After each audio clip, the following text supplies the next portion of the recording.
Sa oras na ito ay ating matutunghayan ang buod ng pabula na may pamagat na ang mag-inang palakang puno.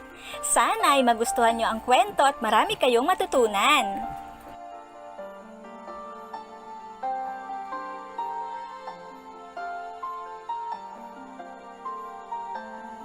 Ang pamagat ng ating pabula ay ang mag-inang palakang puno. Nung unang panahon, mayroong mag-inang palaka na nakatira sa Korea.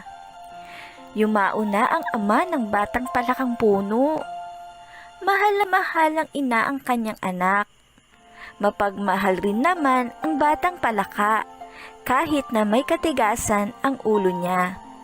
Dahil doon, nahihirapan ng ina na pasunurin ito. Sa tuwing may iuutos ang ina, ay kabaliktaran ang ginagawa nito. Halimbawa, kapag inutusan niya itong pumunta sa kanluran, ay sa timog ito pupunta. At kapag pinapapasok naman, ay lalabas ito. Nagbibingi-bingihan rin ang batang palaka kahit alam niyang hindi ito nagugustuhan ng ina. Isang araw na mainit, inutusan ng inang palaka ang kanyang anak na maaari itong makipaglaro sa batis. Ngunit sa halip na sumunod ay sa bundok ito nagtungo. Nang sumunod na araw, nagbilin ang ina sa anak na wag lalayo dahil sa may parating na ahas.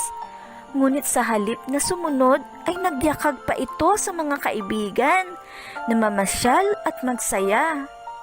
Nagpatuloy ang ganitong ugali ng anak. Ito ay labis na nagpahirap sa kalooban ng ina dahil alam niyang hindi makabubuti sa kanyang anak ang ganitong pag-uugali. Hindi naglaon, nagkasakit ang ina dahil sa katandaan at hirap ng kaloobang nararanasan sa kanyang anak. Isang araw na nahihirapang huminga ang ina, ay nagbilin ito sa anak na huwag puputulin ang puno sa harapan ng kanilang bahay. Ngunit kinabukasan, nakita ng ina na wala na ang puno sa harapan.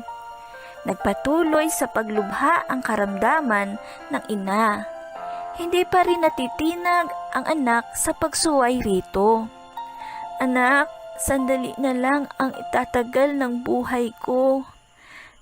Nais kong ilibing mo ang aking labi sa gilid ng batis at huwag sa burol. Ang sabi ng ina sa kanyang anak. Inay, huwag po kayong magsalita ng ganyan. Gagaling po kayo. Ang sagot ng anak na palaka habang nangingilid ang luha. Ang totoo ay sa burol ng ina nais ilibing. Ngunit alam niya ang ugali ng anak na sinusuway ang kanyang bawat utos at ginagawa ang kabaligtaran. Naisip niyang ang kabaligtaran ng kanyang hiling ang ihabilin. Dumating nga ang araw na kinatatakutan.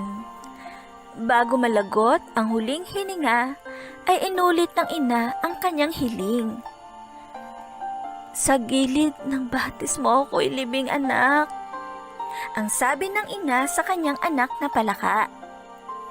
Inay, huwag mo akong iwan. Ang palahaw ng anak na palaka. Ngunit tuluyan nang nalagutan ng hininga ang kanyang ina. Sinisi niya ang kanyang sarili sa pagkamatay ng ina. Dahil sa sama ng loob niya sa akin, ay nagkasakit si inay at tuluyan nang namatay. Sa kagustuhang makabawi ng anak na palaka sa ina, ay sinunod niya ang habili nito. Inilibing niya ito sa gilid ng batis sa halip na sa burol. Araw-araw niyang dinadalaw ang ina. Hanggang sa isang araw ay walang humpay ang pag-ulan na naging dahilan ng pagkaanod ng bangkay ng ina. Dahil dito ay labis na nalungkot at umiyak ang anak na palaka. Wala na si inay. Kung naging masunurin lang sana ako sa kanya, hindi sana mangyayari ang lahat ng ito. Ang buong pagsisisi niyang nasabi sa sarili. Simula noon, tuwing umuulan ay hindi niya mapigilan ang pag-iyak habang naaalala ang kanyang ina. Naging paniniwala sa Korea na ang labis na kalungkutan at pag-iyak ng palaka sa pagkaanod sa kanyang ina ang dahilan kung bakit nag-iingay ang mga palaka tuwing umuulan. Sa Korea ay tinatawag na Songkenguli o palakang puno ang isang tao kapag siya ay sumusuway o hindi sumusunod sa inuutos ng kanyang magulang.